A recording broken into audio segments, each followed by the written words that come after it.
வணக்கம். இன்றைக்கி நம்ம என்ன ரெசிபி பார்க்க போகிறோன்னா, கோங்கூரா அதாவது புளிச்சக்கீரையை வச்சு எப்படி நம்ம ஒரு துவையல் செய்கிறதுன்னு பார்ப்போம்.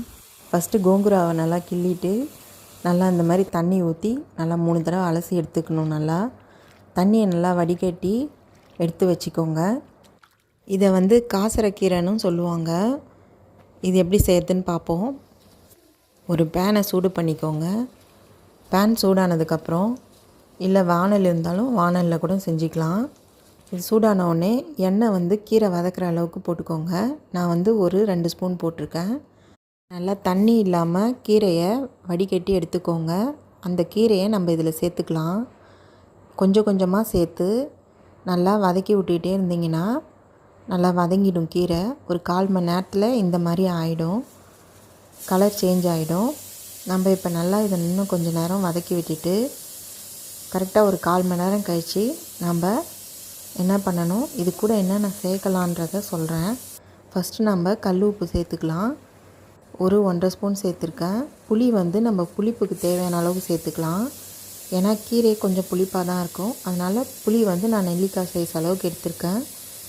அதுக்கப்புறமா அதை நல்லா ஆற வச்சுட்டு அதுக்கப்புறம் மிக்ஸி ஜாரில் போட்டு நம்ம அரைச்சி எடுத்துப்போம். தண்ணி கொஞ்சமாக ஊற்றி அரைச்சி எடுத்துக்கணும். இந்த சம்மர் சீசனில் நிறைய கீரை சேர்த்துக்கணும். திருப்பியும் பேனை சூடு பண்ணிவிட்டு எண்ணெயை நல்லா தாராளமாக ஊற்றணும். ஏன்னா இந்த காசரக்கீரை கோங்கூரா துவையலுக்கு எண்ணெய் நிறையா சேர்க்கணும். எண்ணெய் சூடான உடனே கடுகு போட்டுக்கலாம். கடுகு வெடித்ததுக்கப்புறம் தாளிப்பு உளுந்து போட்டுக்கலாம். அதுக்கப்புறம் கட் பண்ணி வச்சுருக்கிற பூண்டை சேர்த்துக்கலாம். பூண்டு எவ்வளோக்கு எவ்வளோ நம்ம சேர்க்குறோமோ அவ்வளோக்கு எவ்வளோ நல்லா டேஸ்ட்டாக இருக்கும். இப்போ நம்ம அரைச்சி வச்சுருக்கிற கீரையை இது கூட சேர்த்துட்டு இடிகாரத்தை தேவையான அளவுக்கு சேர்த்துக்கலாம். காரம் எந்த அளவுக்கு நம்மளுக்கு தேவைப்படுதோ அதுக்கு தகுந்த மாதிரி நம்ம தனி மிளகாய்த்தூளை சேர்த்துக்கலாம். இது கூட இடிகாரம்னா தனி மிளகாய்த்தூள் தான். இப்போ இது எல்லாத்தையும் சேர்த்து நல்லா கலக்கி விட்டோம்னா நல்லா அந்த பச்சை வாசம் போய் அந்த எண்ணெயில் கீரையும் மிளகாத்தூளும் நல்லா பூண்டு தாளிப்போடு சேர்த்து நல்லா மணக்கிற காசரக்கீரை துவையல் ரெடி ஆகிடுங்க. இது பாருங்கள் எவ்வளோ சூப்பராக இருக்குன்னு. சாதத்துலேருந்து டிஃபன்லேருந்து எல்லாத்துக்குமே பக்காவாக இருக்கும்.